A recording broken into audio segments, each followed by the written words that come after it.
You're not bad at learning. You're just running the wrong story about what your brain is doing.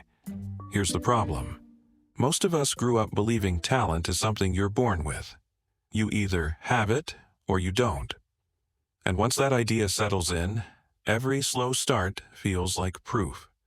The moment a lesson gets uncomfortable, you don't think, I'm improving. You think, I'm exposed. I used to believe that too. Then I noticed something that didn't fit the story. I'd watch people who looked naturally gifted up close. Musicians, athletes, students who seemed to pick things up instantly. And what I saw wasn't magic. It was repetition. Not glamorous repetition. The kind that looks boring from the outside and exhausting from the inside. That's the plot twist. What we call talent often behaves like a biological process that responds to use. Inside your nervous system, signals travel along pathways like messages on a highway. Some highways are smooth and fast. Others are full of potholes. One major reason is something called myelin, a protective insulation that wraps around nerve fibers. When a pathway is well insulated, signals travel faster and with less noise. Actions feel cleaner. Thinking feels sharper. The skill starts to look effortless. But myelin isn't a trophy you're born holding. It's more like a material your body can build in response to practice, especially practice that's focused and repeated over time. In other words, the fast learners may not have different dreams than you. They may have different wiring, because they've laid down different miles. And that changes how I interpret struggle. If you're starting a new skill and it feels slow, that may not mean you lack talent. It may mean your brain is sending signals down a route that isn't insulated yet. You're not failing. You're transmitting through a weaker connection. Of course it feels shaky. Of course it takes effort. That's what an early pathway feels like. So when someone says, I'm just not good at learning, I hear something else now. They're describing the sensation of an untrained circuit. And once you recognize that sensation, you can stop treating it like a verdict on who you are. Because if the speed and clarity of a skill can be shaped by biology, and biology responds to what you repeat, then the question isn't, do I have talent? The question is, what exactly should you repeat, and how should you repeat it to build the wiring you want? When I first heard the word neuroplasticity, I assumed it meant a mindset. Like being positive, like telling yourself you can improve. But the real idea is more concrete than that. Learning is not only something you think about. It is something your brain physically does. When you learn a skill, your brain is not just storing a fact like a file. It is adjusting connections between nerve cells. It is changing which pathways are easy to use and which ones are slow. Over time, the brain starts to prefer the pathways you train the most, because those pathways become more efficient. This is why practice can feel different from day to day. Some days, your brain seems to get it, and other days it feels like you lost progress. That can be confusing, especially if you believe learning is only about willpower. But learning has steps, and those steps happen at different times. One step happens during intense focus. When you pay close attention, your brain shifts into a mode that is more open to change. Researchers connect this state to chemicals that help regulate attention and learning. One of the key chemicals is acetylcholine. It is involved in attention and in how the brain decides what matters.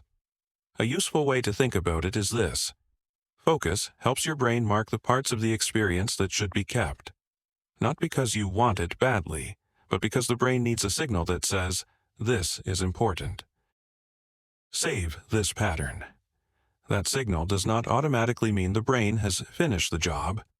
It means the brain has set conditions for change. If you are distracted, that marking signal is weaker. If you are fully engaged, it is stronger. This is why short periods of real focus can beat long periods of half focus. It is not about grinding. It is about giving the brain a clear message. But here is the part most people miss. The deeper rebuilding does not happen at the same moment you are studying or training. The brain does a lot of the heavy work later, when you stop. This is where rest comes in. Not rest as in quitting, but rest as in letting the brain process what you just did. Sleep is the clearest example. During sleep, the brain replays patterns of activity linked to what you practiced. This replay is associated with better performance later. You may feel like you did nothing while you slept, but your brain was not doing nothing. And it is not only sleep. Quiet rest while you are awake can also support learning. Some people call this NSDR, or non-sleep deep rest. It can look like a guided relaxation, eyes closed, still body, steady breathing, and no effort to solve problems. The idea is not to think harder. The idea is to step out of active effort so the brain can settle and organize. To be accurate, different kinds of learning may respond differently. Memorizing a list, practicing a piano scale, and training a new movement pattern are not the same task. But across many areas, a consistent theme shows up. Focus helps the brain identify what to change, and rest helps the brain carry out the change. This changes how I talk to myself during practice. If I can't do something smoothly yet, I don't treat that as proof that I'm not capable. I treat it as information. I ask, am I actually focused right now? And am I giving my brain time to process? Because if attention is the flag that marks what matters, and rest is the time when the wiring tightens up, then the fastest learners are not always the ones who push the longest. They are often the ones who cycle focus and rest in a smarter way. And once you see learning as a physical process with steps, you stop begging for motivation and start using a system that works with the brain instead of against it. I used to think the best way to learn was to sit down for an hour and refuse to move. No breaks, no pauses, just force. If I stopped, I felt like I was being lazy. If I kept going, I felt responsible. And if I didn't improve fast, I blamed myself. Then I learned something that changed how I practice. In controlled lab settings, researchers have watched what the brain does during learning tasks with tools that track activity across brain networks. What they found was not just practice makes perfect. They saw that the brain does important work in the tiny spaces between effort. Here is the key idea. Short pauses can speed up how the brain replays what you just practiced. The brain has a structure called the hippocampus that is strongly involved in forming and organizing new memories. During learning, the hippocampus and other areas can replay recent patterns of activity. This replay is like a fast review. It is not a full, slow repeat of every second. It is compressed. In some experiments, that replay happens at a much faster rate than real time. One set of findings that stood out to me used very short cycles. Brief practice, then a 10-second rest, repeated again and again.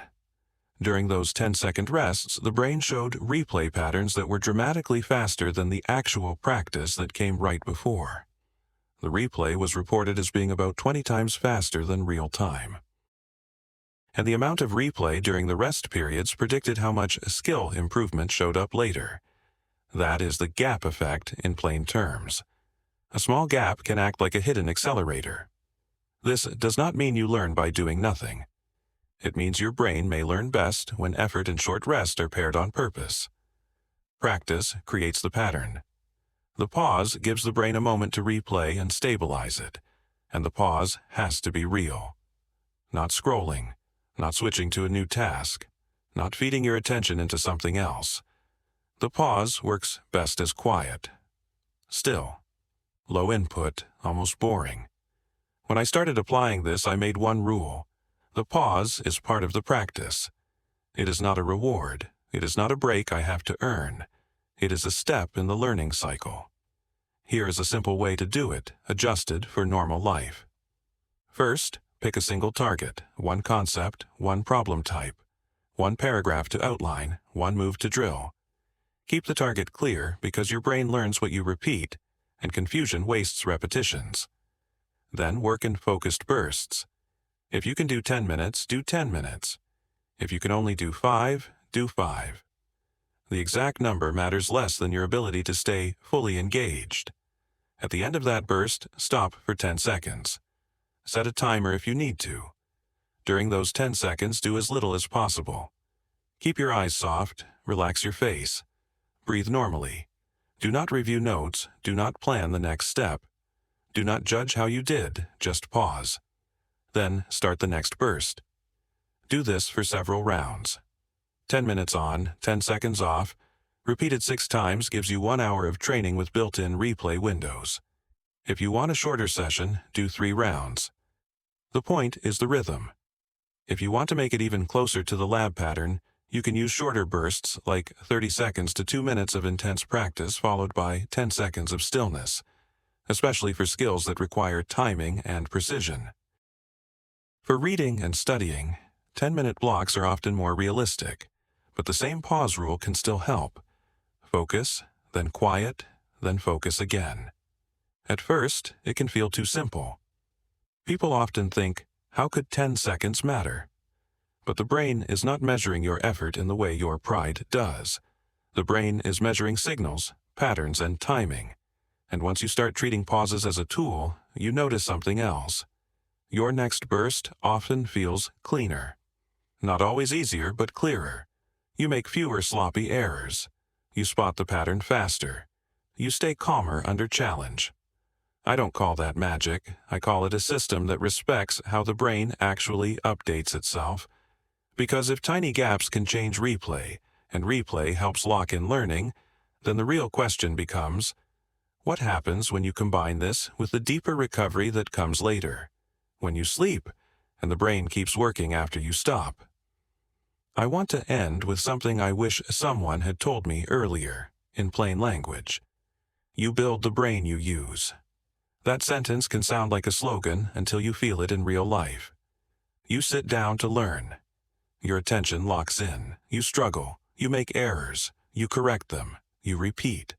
And little by little, your brain adjusts. Not as a metaphor, but as a physical process. Pathways that were weak become more reliable. Signals that were noisy become clearer. What once took effort starts to take less.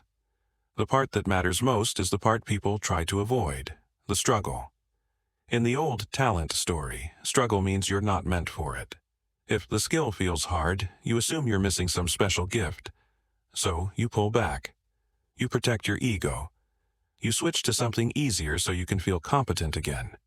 But from a brain perspective, struggle can be a useful signal.